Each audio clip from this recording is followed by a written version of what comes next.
Rebonjour à tous, donc là aujourd'hui on va voir la question 3 de l'examen de géométrie de septembre 2021. Et il me semble que celle-ci était un peu complexe, donc c'est lié à tout ce qui est lieu, etc. Donc en général c'est toujours un petit peu technique, mais en vrai vous allez voir que c'est pas si compliqué que ça et qu'il faut vraiment dérouler le raisonnement step by step. Donc là on dit qu'ok, on a une hyperbole qui a cette équation là, on a une droite variable passant vers le point 1, 0. On doit discuter en fonction du coefficient angulaire m de la droite d le nombre de points d'intersection entre l'hyperbole h et la droite d. Ok, donc là j'ai simplement dessiné notre hyperbole, donc on a notre axe x, nos axes x, y, on a un point 1, 0. Là, on va juste écrire que notre droite a pour équation y égale à mx plus p. On dit aussi que le point P appartient à la droite D, donc P a pour coordonnées 1, 0, donc forcément on remplace x et y par 1, 0. Pour obtenir une indication sur P, qui est le terme indépendant de la droite. Et en fait, en particulier, surtout d'écrire P en fonction de M pour vraiment avoir une droite où tu conserves que le paramètre M dans ta droite. Puisqu'on nous demande d'ailleurs de discuter en fonction de M, pas en fonction de P, tu vois. Donc ça vaut le coup de faire ça. Et donc la deuxième chose, c'est qu'on va faire un système d'équations avec notre droite et notre hyperbole. Puisqu'on nous demande de discuter les intersections de nouveau. Là, on remplace simplement y par notre équation de la droite, on développe le x moins 1 au carré, et là, on va regrouper les termes de façon à avoir un coefficient devant un x carré, du x et un terme indépendant, donc vraiment avoir une équation du second degré classique. Alors voilà, la première chose à voir, c'est qu'on pourrait directement foncer et se dire, bon bah go, on va calculer le delta, on va avoir nos deux racines, etc. Mais, il y a un point qui est très important, c'est dans le cas où m égale à plus ou moins 1. Parce qu'en fait, si m vaut plus ou moins 1, le terme en x carré égale à 0. Le coefficient devant le x carré égale à 0. Et ça, en fait, c'est une condition qui est vraiment à prendre en compte en priorité. Si m égale à plus ou moins 1, en effet, ton terme en x carré devient 0. Et donc, en fait, tu te retrouves plus avec... T'as plus une équation du second degré, t'as vraiment une équation du premier degré. Et donc, t'as qu'une seule solution à cette équation. Et donc, en effet, là, si tu n'as pas de terme en x carré, tu n'as qu'une seule intersection. Et cette intersection, elle est donnée par 2x moins 5 égale à 0. Donc là, c'est la priorité. C'est déjà d'établir qu'en x égale à 5 demi, tu as une seule intersection. Maintenant, on va regarder ce qui va se passer lorsque m est différent de plus ou moins 1. Et donc, dans ce cas, à ce moment-là, on peut calculer le delta, le discriminant, et établir les différentes racines pour ce delta, quoi. Et en particulier, on va pouvoir dire, donc si par exemple ton delta est plus grand que 0, à ce moment-là, on va avoir deux intersections. Si ton delta est égal à 0, on va avoir qu'une seule intersection. De nouveau, dans le cas où m est différent de plus ou moins 1. Et dans le cas où delta est inférieur à 0, à ce moment-là, on a 0 intersection. Voilà, donc là on fait delta, donc on b carré moins 4ac, classique. Et donc notre delta vaut moins 12m carré plus 16, ok? Donc on a, dans le cas où m est différent de plus ou moins 1, delta vaut moins 12m carré plus 16. Donc déjà, première chose, si delta vaut 0, de nouveau on a une solution, donc une intersection, delta plus grand que 0, deux solutions, donc deux intersections, plus petit que 0, 0 intersection. Tableau de signes, là on trouve une valeur pour m, donc plus ou moins, m égale à plus ou moins 2 racines de 3 sur 3. Et ces valeurs, on va pouvoir les mettre dans le tableau de signes justement.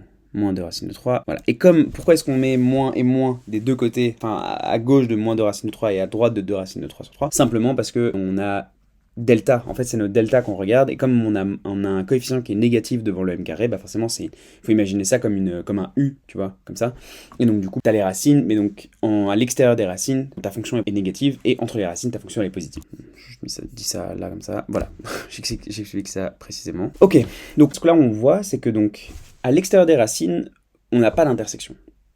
Donc quand m est à l'extérieur des racines, on n'a pas d'intersection. Quand m est à l'intérieur des racines, on a deux intersections. Quand m vaut les racines, on a une intersection. Ce qui serait intéressant de comprendre, c'est que vaut 2 racines de 3 sur 3 ou moins 2 racines de 3 sur 3 par rapport à moins 1 et 1.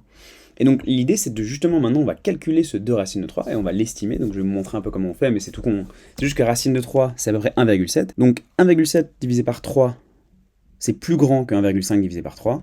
Donc 2 fois 1,7 divisé par 3, bah, ce sera forcément plus grand que 2 fois 1,5 divisé par 3, donc 0,5.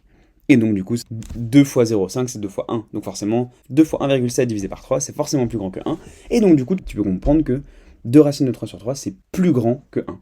Et donc moins de racines de 3 sur 3, c'est plus petit que moins 1. Donc c'est un moyen un peu, avec les mains, de comprendre un peu où se trouve quelle racine. Voilà. Et donc tu vois que tu as moins de racines de 3 sur 3, moins 1, 1, 2 racines de 3 sur 3. Donc, des deux côtés, là, on n'a pas d'intersection. Entre moins 1 et 1, on a deux intersections, puisqu'on se trouve entre moins 2 racines de 3 et 2 racines de 3. Donc, à ce moment-là, on a deux intersections, vu que delta est plus grand que 0.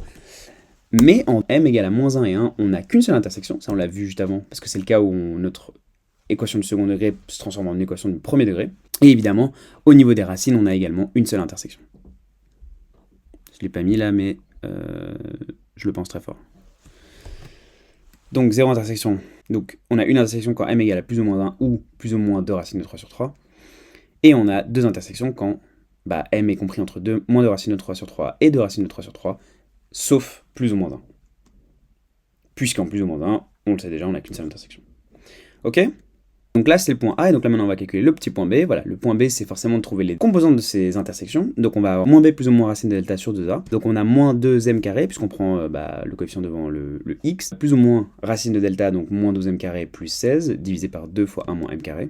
Donc en gros, ouais, tu sors, comme tu as moins 12m carré plus 16, tu peux mettre le 4 en évidence et le sortir, ça devient 2. Et comme tu avais moins 2m carré, tu avais un 2 devant la racine et tu avais un 2 en bas, tu peux tout simplifier. Donc là, on regarde dans le cas, évidemment, où on a deux intersections. Et donc en fait, on appelle ces deux intersections Q et R. Je sais pas pourquoi je l'appelle P, je vais changer à un moment, mais voilà, on appelle ça Q et R. Et en fait, ça correspond à... Là, on voit qu'on a un plus ou moins. Et donc en fait, on a une intersection dans les X négatifs et une intersection a priori dans les X positifs, même si on n'est pas sûr de ça. Mais voilà, on a deux qui correspondent à ces deux signes. Et donc du coup, comme on connaît le X, on a notre équation Y qui est égale à M fois X moins 1. On a repris juste le Y de la droite. C'est aussi un point qui appartiendra à la droite puisque c'est une intersection. Et on aura un Y pour le X avec le signe moins et un Y avec le X avec lequel on a pris le plus devant la racine. Ok, mais donc on a notre Q et notre R ici. Et donc voilà, on a notre X et on a pris le Y correspondant. On a le X et on a pris le Y correspondant. Pour le point C, on nous demande de calculer le M, le milieu du segment QR. Ben donc là, c'est très simple, vu qu'on a un segment QR, qu'est-ce qu'on fait? On fait Q plus R divisé par 2. Donc là, on va additionner les X ensemble et les diviser par 2. Donc là, on se retrouve avec, tu vois, les racines se simplifient. On a de moins 2m carré divisé par 2, donc on a moins m carré, divisé par 1 moins m carré. Et pour la partie en Y, on va avoir moins 2m cube divisé par 1 moins m carré, moins 2m, mais comme on divise tout par 2, on se retrouve avec moins m cube divisé par 1 moins m carré, moins m. Et là, je vais juste un peu rendre ça plus joli. M carré sur 1 moins M carré et M sur M carré moins 1. Tu vois, ok, on a M le milieu du segment QR, et maintenant on nous demande d'établir une équation cartésienne du lieu parcouru par M identifié le type de lieu. Ce qu'on nous demande en fait concrètement, c'est juste d'écrire Y en fonction de X. Tu vois? Donc là, en gros, on a X égale à quelque chose en fonction de M, et on a Y quelque chose égale à quelque chose en fonction de M. Ben, nous, ce qu'on veut pour établir le lieu du point M, c'est d'écrire Y en fonction de X. Et donc pour ça, l'idée, c'est d'isoler M et de le remplacer dans l'autre Y. Donc par exemple, tu vas écrire M égale à quelque chose en fonction de X, et du coup, ça, tu vas pouvoir le remettre dans l'équation avec le Y pour avoir Y égale à quelque chose en fonction de X. Et donc on va prendre le premier. Pourquoi? Parce que dans le X, tu as du M carré au-dessus et en dessous, et donc en fait, tu vas pouvoir écrire M carré égale à quelque chose en fonction de X. Alors qu'en fait, pour le Y, tu aurais eu un truc un peu plus complexe, je pense. Tu vois, tu aurais dû faire un delta. Ça aurait été un peu plus fastidieux de faire une substitution avec l'équation du Y. J'écris juste qu'on cherche une équation cartésienne Y égale à f de X. C'est ça, en fait, un lieu. C'est vraiment juste l'un en fonction de l'autre. Donc pas oublier, quand on passe la racine, on a évidemment plus ou moins. Et donc on peut remplacer M, qui vaut plus ou moins racine de X sur X moins 1, fois 1 sur... Et là, du coup, comme on a eu M carré en dessous, on peut le laisser X sur X moins 1, on n'a plus besoin des plus ou moins. Ça, on le garde. Là, on va juste un peu simplifier la fraction. Et la fraction, en fait, si on met tout sous le même dénominateur, en gros, là, ce que j'ai fait, c'est que j'ai écrit X sur X moins 1 moins 1. Mais en fait, 1, c'est X moins 1 sur X moins 1. On met tout sous le même dénominateur et le X moins 1, on le repasse au-dessus. Et donc, on a X moins 1 moins X plus 1. Parce que le moins se distribue au dénominateur, et donc en fait les x simplifient, on a juste divisé par 1 en dessous, et donc on a x moins 1 au-dessus. On remet tout au carré, les x moins 1 se simplifient, et donc en fait là on a y carré moins x carré plus x égale à 0. Et donc là, qu'est-ce qui va se passer? Donc en fait, là pour l'instant, on n'a pas grand-chose. Enfin, je veux dire, on a une équation, super, et on ne peut pas vraiment donner la nature de l'équation, tu vois. Voilà, identifier le type de lieu. On va vraiment l'identifier, tu vois, x carré moins x moins y carré. Bon, on se doute que ça va être un truc avec des coniques, ça va sûrement être, ça peut être soit une ellipse, soit une hyperbole, soit... Enfin voilà. Donc là, l'idée, ça va être de faire apparaître des carrés parfaits. Surtout qu'on voit qu'on a du x carré et on a du x. Donc en fait, en gros, ça peut ressembler à un espèce de carré parfait du genre x moins quelque chose au carré, moins y carré égale à 0. Et donc, qu'est-ce qu'on fait pour faire apparaître ce truc-là? Et bien en fait, on va écrire que... On va essayer de faire apparaître les termes qu'on aurait si on avait eu un carré parfait. Et donc là, on a x carré moins 2 fois 1 demi x, parce qu'en fait, le moins x, c'est 2 fois 1 demi x. Ok, enfin, on a le droit d'écrire ça. Plus, mais donc du coup, si on avait... Ok, imagine, t'as a moins b au carré, t'as a carré moins 2ab plus b carré. Donc là, on avait notre a, c'était le x, et donc en fait, on a le 2 qui se trouve ici, et donc on a le b qui vaut 1 demi. Et donc en fait, là, c'est comme si on avait plus 1 demi au carré, donc plus b au carré, moins b au carré. Ok? C'est ça le petit tricks. Et donc en gros, le plus b au carré, donc plus 1 demi au carré, ça va être notre carré parfait, x moins 1 demi, le tout au carré. Mais comme on a fait moins 1 demi, donc on va se retrouver avec, voilà, ça vaut bien 0.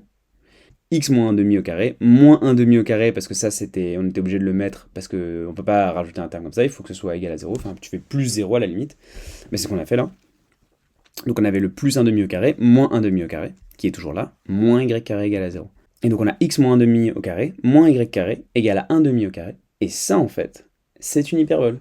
Et en fait, c'est une hyperbole centrée en 1 demi 0, parce qu'en fait, tu vois, x moins 1 demi, en fait, 1 demi, ce sera le centre en x de l'hyperbole. Y moins 0 au carré, en fait. Donc, tu as centré en 1 demi 0. Et comment est-ce qu'on voit d'ailleurs que c'est une hyperbole? Parce que normalement, une hyperbole, ça a plutôt, voilà, une structure avec... Donc, tu as quelque chose au carré, en x, en y, et ensuite, tu as égal à 1. Et en fait, c'est comme si tu divisais tout par 1 demi au carré. Là, tu as donc x moins xa divisé par a au carré, moins ya au carré, divisé par b au carré. Donc a et b, ce sont les petits et grands axes de l'hyperbole. Et 1 demi et 0, ce sont le centre de l'hyperbole, égal à 1. Donc voilà, le petit et grand axe, a égale à 1 demi et b égale à 1 demi. Voilà, les amis, on a fini pour la partie géométrie septembre 2021. J'espère que ça vous a aidé. J'espère que ça vous a vraiment aidé. En tout cas, moi, c'est vraiment quelque chose que j'aurais voulu avoir à l'époque. Donc, j'espère vraiment que ça vous aidera. Si vous avez des questions, vous savez me trouver. N'hésitez pas à m'envoyer un message. Et bonne étude!